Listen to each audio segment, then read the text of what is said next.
I'm going to be completely real with you for a second. When I saw the title of the source material we're diving into today, I physically paused. Oh, I bet. I stared at it because the word is baby girl. Right. And if you have spent even like 5 minutes on the internet in the last couple of years, that word conjures up let's just call it a specific vibe. It definitely comes with baggage. Yeah. You're picturing memes, maybe a 40-year-old actor being called baby girl on Twitter, or a very specific fashion aesthetic. Mm-hmm. It usually feels, I don't know, ironic or trendy. Superficial, Yeah. right? I was ready for us to talk about, I don't know, ribbons and bows or internet slang. But, and this is a massive pivot, Right. we are throwing all of that context straight into the trash can. All of it. The text we have today is doing something incredibly bold. It's reclaiming that word. It's stripping away the irony in the internet culture and treating baby girl as a profound psychological state. It's a fascinating linguistic shift. I mean, the source material is essentially saying, forget the meme. Let's talk about the nervous system. Let's talk about what happens to a human being when they can finally stop fighting for survival. And that's the hook that got me. We aren't talking about a look. We're talking about a feeling. Specifically, the text frames it as softness without defense, which, frankly, sounds almost dangerous to say out loud in the modern world. It does sound dangerous, doesn't it? Because we're conditioned to believe that defense is, necessary for survival. And a lot of the time it is. But the mission of this deep dive is to explore what happens when you can finally put the shield down. Okay. The source defines this state not as immaturity, but as the experience of being already held. Already held. That's such a distinct image from how most of us operate, which is more like holding on for dear life. Precisely. Yeah. And that's the core tension we're going to explore today. What does it actually look like to exist without bracing against the world? And why does the text argue that this state, this baby girl state, is actually a sign of the highest form of health rather than weakness? So let's get into the weeds here. The source starts with a line that is basically a disclaimer and a manifesto all wrapped in one. It just says, baby girl is not an aesthetic. She is a state of being. And that distinction is just vital. An aesthetic is a performance. It's something you put on so other people see you a certain way. All right, look how cute and harmless I am. Exactly. That is not what this is about. A state of being is internal. It's physiological. It's about your heart rate, your muscle tension, your breathing. The text defines this state as softness that is allowed to exist without defense. It says this part of the self does not perform strength because she is already held. I want to stick a pin in that idea of performing strength because I feel like 90% of adulting is just performing strength so people don't think you're, incompetent. It's the fake it till you make it mentality, but applied to emotional survival. Sure. Think about the physical act of bracing. If you think someone is about to shove you, what do? You lock your knees, you tighten your core. You clench your jaw. You clench your jaw, you prepare for impact. I'm doing it right now just thinking about it. My shoulders are up by my ears. Right. Now imagine living your entire life like that. Yeah. Emotionally locked knees. That is performing strength. It's exhausting. The text suggests that this baby girl state is what happens when the body finally realizes, oh, nobody is going to shove me. And the muscles relax. The muscles relax. The softness that was protected behind the shield gets to come forward. But what does that actually look like? Because softness is, it's a bit vague. Sure. The text gives us a list of behaviors that show up when someone is in this state, and they are surprisingly specific. The first one is needs are not hidden. Which is terrifying for most people. Oh, absolutely. Needs are not hidden means saying, I'm hungry, or I'm tired, or I need a hug, without writing a 10-page essay justifying why you might deserve it. It's the absence of negotiation. The text also says feelings are not negotiated away. Oh, yeah. Think about a boardroom or even just a disagreement with a partner. You feel hurt, but immediately your brain goes, well, I shouldn't say I'm hurt because that makes me look sensitive, and technically they didn't mean it, so I'll just smile. That's negotiating a feeling away. You're plea bargaining with your own emotions. Exactly. In this state of safety we're discussing, the feeling just, ouch, that hurt. Wow, I love this. I am sad. There's no filter between the experience and the acknowledgement of it.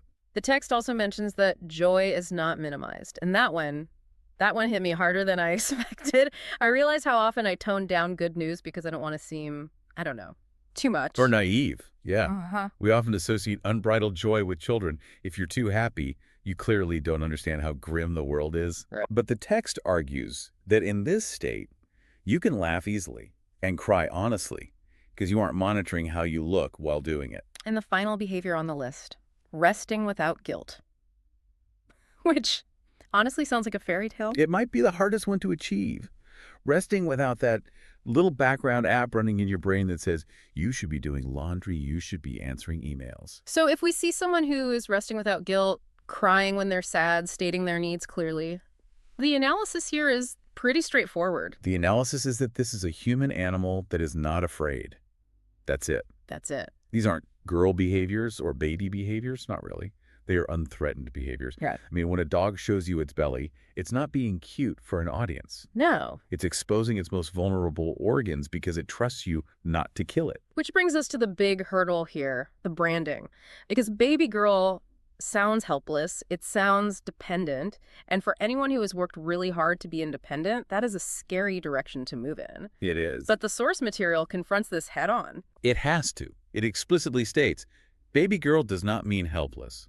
It uses this one phrase that I've just been turning over in my head, safe enough to be gentle. I think that's the key that unlocks this whole concept. Gentleness is a luxury of safety.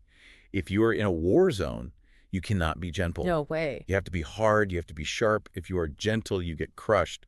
So to be gentle is actually a flex. It's a signal that says, my environment is so secure, or my internal self is so solid, that I don't need to be a weapon right now. So it's not weakness, it's the privilege of dropping the weapon. Yes. The text mentions softness without collapse. That's a critical distinction.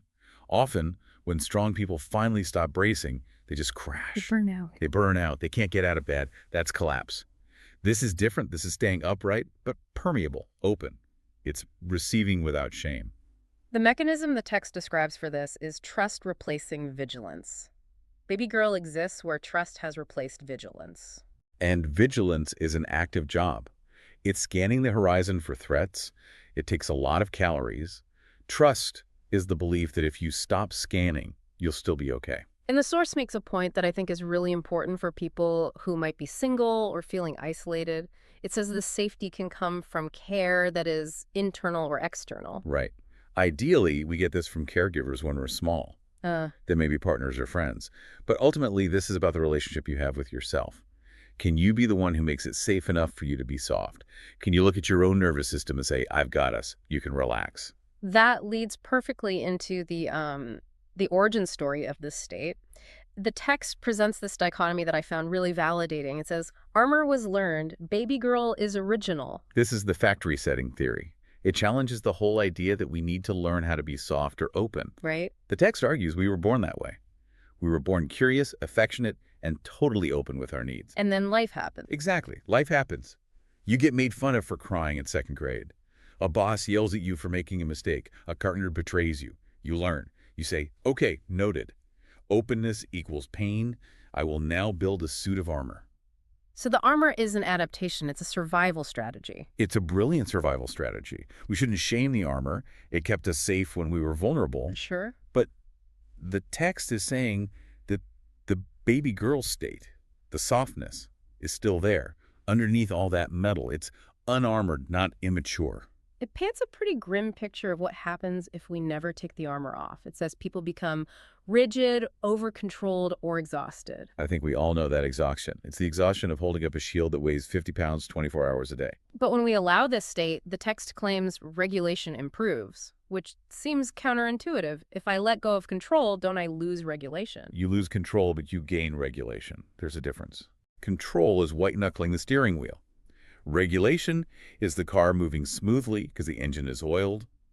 The text says it restores play, affection, and curiosity. You just can't be curious if you're defending yourself. There's a specific behavioral shift mentioned here that I want to drill down on. The text says in this state, one responds rather than manages outcomes. Can you explain what managing outcomes looks like in the real world? Oh, this is the story of my life. Yeah. Managing outcomes it's a kind of manipulation, plain and simple. It's rehearsing a conversation in the shower 3 days before it happens so you can control what the other person thinks of you. It's doing a favor for someone not because you want to, but because you want to bank goodwill so they won't get mad at you later. It's chess. It's playing emotional chess constantly. It is. You are trying to rig the future so you don't get hurt. Responding, on the other hand, is showing up empty-handed. It's walking into the room and saying, I don't know what's going to happen, but I will handle it when it does. It's reacting to reality, not trying to force reality to be what you want it to be. That sounds incredibly freeing, but also, and I'm speaking for myself here, terrifying. Because if I stop managing outcomes, won't everything fall apart? If I embrace this baby girl softness, do I lose my ability to file my taxes and set boundaries? This is the number one fear, the fear of regression. If I let myself be soft, I'll just become a giant baby who can't function. The host asks, does being in this state mean losing your adult capabilities? And the text is very aggressive about the answer, which is just no. A hard no. It says, baby girl does not replace adult capacity. She coexists with it. This is probably the most important part of the entire deep dive. It's not a switch where you are either a CEO or a toddler. It's an integration. The text describes a healthy system as having two parts. Can you break those down? Sure, it identifies the adult who chooses and the baby girl who feels. The adult who chooses, the baby girl who feels. Okay, let's play this out. Let's say I have to make a really hard decision, like firing a client who is toxic but pays well. How does the system work? Okay, great example. In a braced, armored system, you might just get angry and fire them, or you might be too scared and just suffer. Right. In this healthy system, you tune in. The baby girl part, the feeling part, says, I am scared. I feel unsafe when this person yells at me. I feel small. And the adult part? The adult part doesn't say, shut up, don't be a baby. The adult part says, I hear you. You are scared. That makes sense. Yeah. I'm going to handle this. I will write the email. I will end the contract. I will keep us safe. So the softness provides the data, the feeling, and the adult provides the execution. Exactly. Without the feeling part, the adult is just a robot.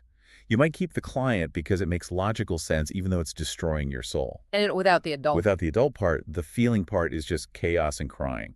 You need both. The text calls this wholeness. It creates an internal signal that I think is just beautiful. I don't have to disappear to be loved. That's the healer right there. I don't have to disappear. I don't have to shove my feelings into a closet to be a functional adult. I can bring them with me, and my adult self will take care of them. I do want to touch on the boundaries the text sets because I think it's crucial so this doesn't get twisted. Yes. It says, baby girl is not owned by anyone. She is not an object. She is not a role to be demanded. This is so vital. We are not talking about a kink. We aren't talking about subservience. You cannot look at a partner and say, be softer, be more baby girl. No, it's a demand. It's a demand, and demands create defense. The text says very clearly, she appears only where safety exists. It's like a shy cat. You can't command a shy cat to come sit on your lap. You can't. You have to sit very still and create a safe environment, and then maybe, if you're lucky, the cat comes out. Perfect analogy. This state is a response to safety. It is not a performance you can demand on cue. We've spent a lot of time on the individual psychology here. But the source material does zoom out at the very end to ask, the so what question for society. What happens if we actually honor this state instead of mocking it? It argues that collectively honoring these states makes cultures more humane. And it links this directly to cruelty. It says it reduces cruelty born from hardness. I mean, think about the cruelest people you know, or even just the cruelest comments you see online. Are those coming from people who feel held? Are those coming from people who feel safe and soft? No, they're coming from people who are braced. Exactly. Cruelty is almost always a byproduct of extreme self-protection. I will hurt you before you hurt me. Or, I hate seeing you be soft because I'm not allowed to be soft. If we can restore the capacity for softness, if we can respect it rather than cringe at it, we reduce the need for that kind of cruelty. So it frames it as restoration, not regression. We aren't going backward. We're getting back something we lost. We're restoring the human system to its full operating capacity, which includes the ability to be soft. The final takeaway from the text sums it up perfectly. It says, she reminds the system what it feels like to be alive without bracing. And if you take nothing else away from this, just take that. Imagine what it would feel like to be alive right now without bracing. To exhale fully. To fully exhale. That is the goal. It's a wild journey we've taken today. We started with a term that I honestly associate with TikTok trends, and we ended up dissecting the nature of human armor and the mechanics of trust. But that's the best kind of deep dive, isn't it? Taking something that seems superficial and realizing it's actually pointing at a deep, unmet human need. We're all just looking for a place to put down the shield. So to recap, we redefined baby girl as a state of safety softness without defense. We learn that this isn't about being helpless, but about being safe enough to be gentle. Mhm. We discussed how armor is a learned survival strategy, but softness is our original factory setting. And you got about integration, how the goal isn't to become a child, but to let the feeling self and the choosing adult self work together. Now, we always like to leave you with a question, something to take this out of your earbuds and into your life. The text is clear that this state only appears where safety exists. You can't force it. Right. Please do not try to force yourself to be unarmored in a situation that is actually dangerous. Keep your shield up if you need it. Exactly. But here's the question. Look at your life. Where do you feel safe enough to stop managing outcomes and simply respond? Is there a room, a person, or even a hobby where you don't have to brace? And if that place doesn't exist yet, how can you start to build it? Maybe just for 10 minutes a day. A little pocket of safety. Thanks for exploring this with us. It's been surprisingly tender. It really has. We'll see you on the next deep dive. Take care of yourselves.